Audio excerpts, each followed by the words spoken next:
This is the Nightwolf howling at you, and today we're going to take a look at the He-Man and the Masters of the Universe Spikor figure, the Untouchable Master of Evil Combat, part of the cartoon collection. Based on the Filmation series, this Spikor is a bit more plain looking compared to his original Origins version, although it does look like he comes with the same trident from the Origins version. On the back of the box, we see as seen on the games. To be perfectly honest, I kind of wish they wouldn't put this includes comic book thing on the artwork like that. I'd really much prefer the artwork just be left alone. But we have the modernizing and celebrating the original 80s Masters of the Universe animated series. And I don't remember anything about this episode other than I think it's the one where a number of the characters were pulled into a game by an alien species who is trying to determine what is good and what is evil or something like that. So truthfully, I have no idea what that little glowing orb is supposed to be, other than I think it was supposed to be I think it was something where they had to find it and then press a little button on top of it. He includes the red game piece, except for I'm pretty sure he has both the red and yellow game piece in his thing. You can twist him into powerful battle positions. Also, as, quote, part of this wave, even though the wave has been split between two cartoon collections and two fan favorites, actually, when you get them. Webstore, the evil master of escape. Evelyn, evil warrior goddess. Clawful, warrior with the grip of evil. And Spikor, untouchable master of evil combat. Let's go ahead and open them up.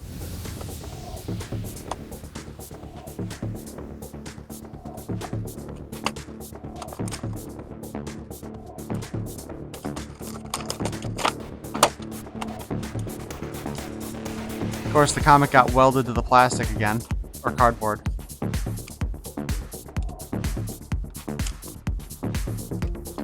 Our usual bit of information showing what parts come off.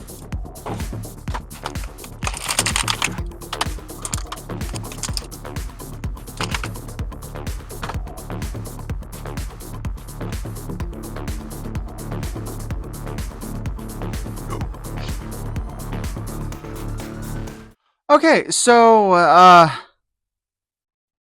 the trident, although it looks like it should be able to spin in the there, it does not, and in doing so, I have actually broken it.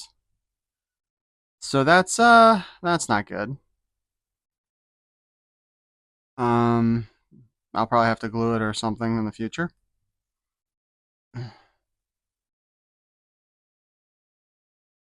But I don't think Spikor really ever used the trident in the cartoon. So I don't think it really matters if I keep it with him or not. That's kind of disappointing.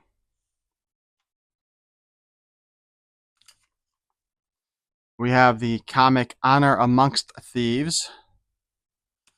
We see a bunch of characters from the Masters and the villain side teleported to another area. And this is supposed to be basically a continuation of that original story from Filmation, because the alien entity that stole them away the first time has come back to steal them away again. Obsessed with your concepts of good and evil, we warred to prove which was mightier. Now we have you to conclude our conflict throughout our capital. We've hidden weapons. Your battle will dictate the victor of our war. And of course, I still don't understand what that expression on He-Man's supposed to be. But we got that little flute of evil thing, which is supposed to turn those nearby from good to evil. You know, now that I think about it, I don't think I still haven't actually read this comic all the way through.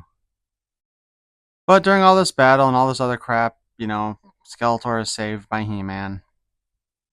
And Skeletor loses again, and the Masters win. An excellent game, Masters. You have proven that good is truly more powerful than evil. However, we still don't understand why.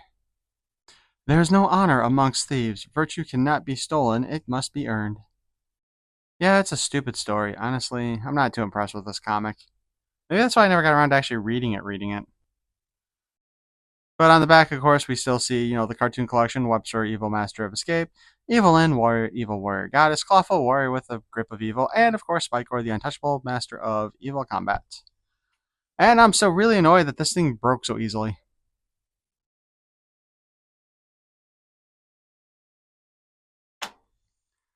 He does come with these two little game pieces. It does have kind of a little handle on it.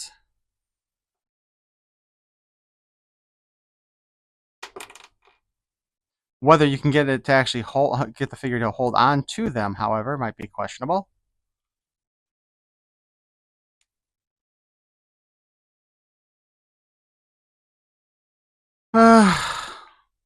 Honestly, it's really kind of a lame addition.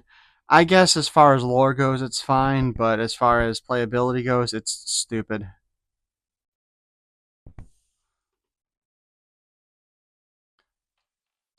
Spikor's spikes here are, of course, a rubber, and they are embedded in a hard plastic body. Spikes on his head are also rubbery, making this whole head rubbery, to be honest. To get a closer look as to how the figure is built, you can see where the hard plastic, the light blue, is there, and then the coating of the purple rubber on the body here. You can kind of get a good look here as well.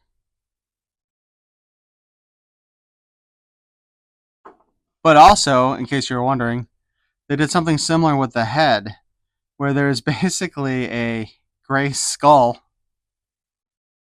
Oh, I gotta admit, I have to imagine that they did that on purpose, by the way. So there's a gray skull in there, and then the rubber coated head part, glued to it. Pretty cool, actually, to be honest. This head is on a ball joint, so you can spin it all around. He's got less of a pig nose than the original one had, I want to say. The face sculpt looks fine. Kind of like it. I think I like this better than the original. The arms can hinge up and down. We can attempt to spin, and immediately some of the spikes do in fact interfere with the spin. So technically we can spin it that far without moving the arm into a different position. But if we move the arm up, we can spin it all around in very awkward mannerisms. Single joint at the elbow, spin at the wrist, and in and out articulation. By the way, there is in fact a hinge on his claw, which you would pull out his hand, stick the claw in place, and the hinge is actually functional. And I want to say that with the original Spikor, or the original Origins version of Spikor, it was not that the hinge went too far into the body for it to work.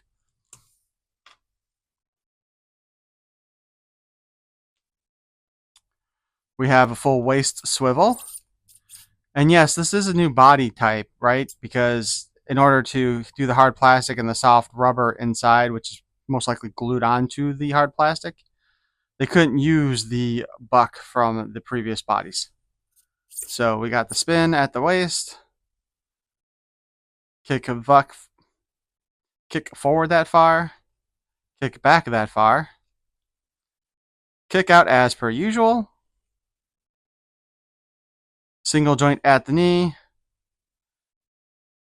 I still say that it is actually a more of an angle than we get with the Origins, or bends further. Standard boot cut. Hinge at the ankle. and a spin at the foot. So we got that.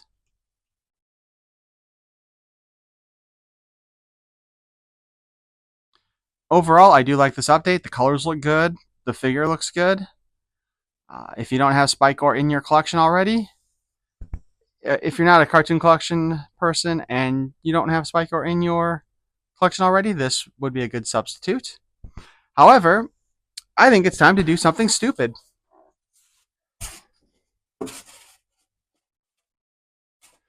I got a piece of styrofoam back there,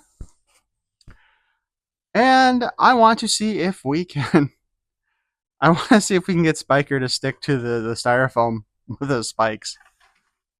So we are going to yeet him at the styrofoam now.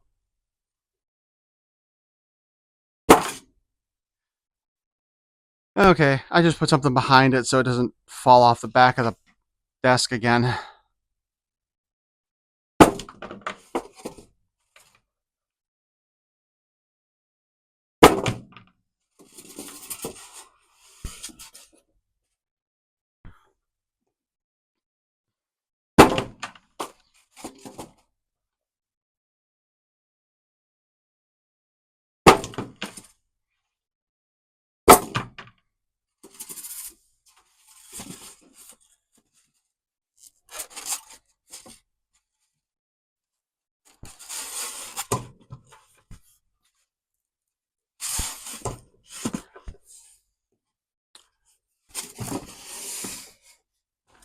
So in case you were wondering, no, his spikes are not quite sturdy enough to stab into styrofoam. We do get kind of like spike marks, although some of those might have been caused when I tried to just force it into position. But anyway, I hope you enjoyed this review and look at the Filmation Collection version of Spikor. Let me know what you think in the comments below. And if you'd like to subscribe to my channel, that would be great. I keep on hoping to hit 500 before the end of the year, and I think we're at around 360 right now. Anyway, thanks for watching. Peace and love.